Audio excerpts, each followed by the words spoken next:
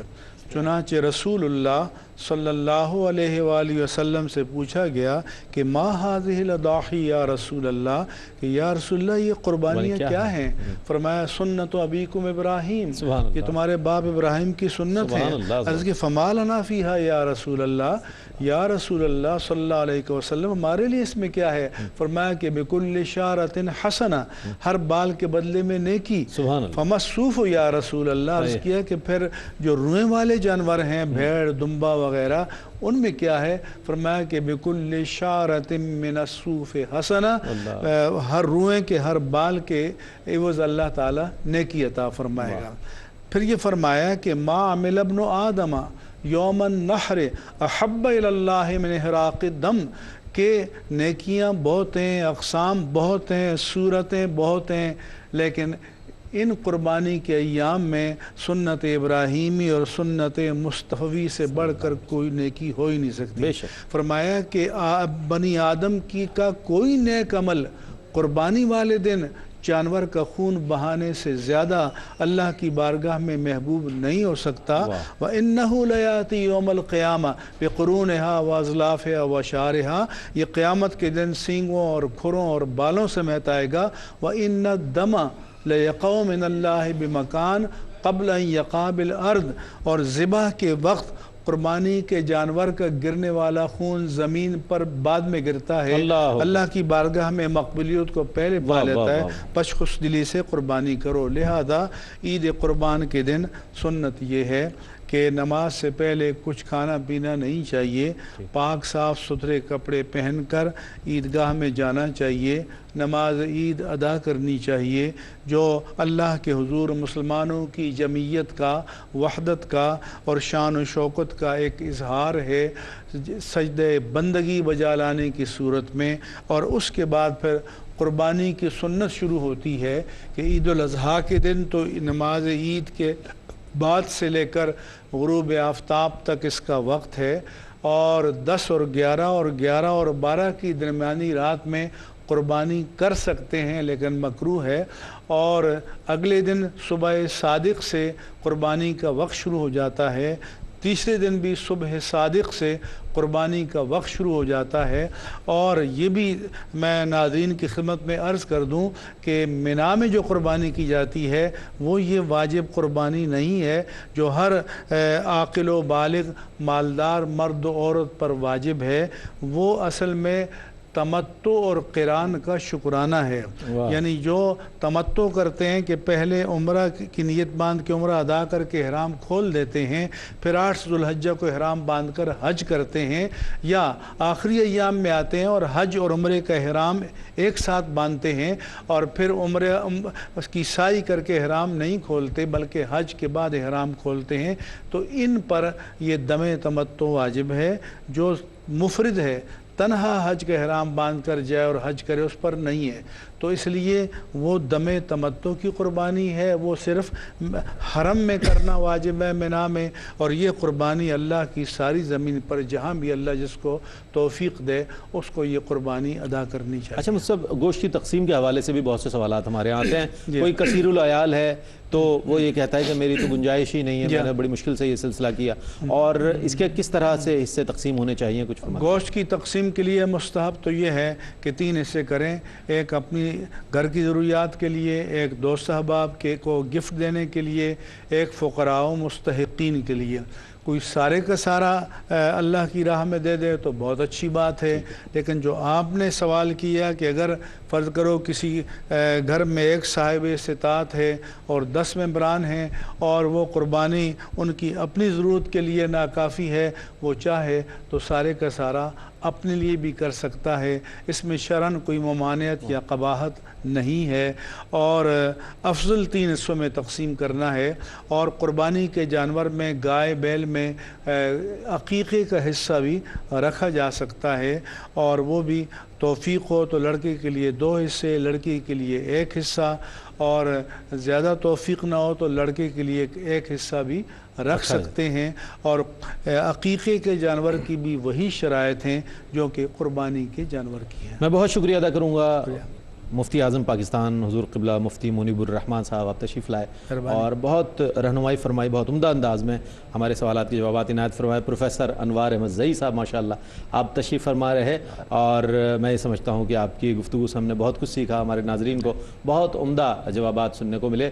ناظرین گرامی، ابتدا سے لے کر اب تک ماشاءاللہ یہ 10 پروگرامز پیش کیے گئے، اور ARYQ TV کی یہ کوشش رہی کہ جہاں یہ جو 10 دن ہیں جس کا حوالہ قرآن کریم میں بھی موجود ہے، اور اکثر مفسرین نے والفجر ولیال عشر کے حوالے سے ان 10 راتوں کی مبارک ہونے اور فضیلت کے حوالے سے بیان فرمایا، تو ان 10 راتوں کو اور خوبصورت بنانے کے لیے ARYQ TV نے یہ اہتمام کیا کہ ان راتوں میں وہ فضائل بیان کیے جائیں، حج بیت اللہ کے حوالے سے، مناسک حج کے حوالے سے مسائل بیان کیے جائیں، اور قربانی کے حوالے سے۔ تو ضرورت اس بات کی ناظرین، جہاں الحمدللہ کل پاکستان میں سنت ابراہیمی ادا کی جائے گی اور جانور قربان کیے جائیں گے، تو وہاں غریبوں کا بھی خیال رکھیں، ان لوگوں کا جو ضرورت مند ہیں، جو سارا سال گوشت کے لیے ترستے ہیں، ان لوگوں کا ضرور خیال رکھیں، اور اس کے ساتھ ساتھ یہ کہ اس کے فلسفے کو بھی سمجھنے کی کوشش کریں کہ صرف یہ نہیں ہے کہ ہم جانور لے آئیں اور اس کو ذبح کر کے تقسیم کر دیں یا کھا لیں، بلکہ یہ جذبہ پیدا کریں اپنے اندر کہ کل اگر اللہ کی راہ میں ہمیں اپنی جان کا نذرانہ پیش کرنا ہو تو ہم اس کے لیے بھی مستعد رہیں، اس کے لیے بھی تیار رہیں۔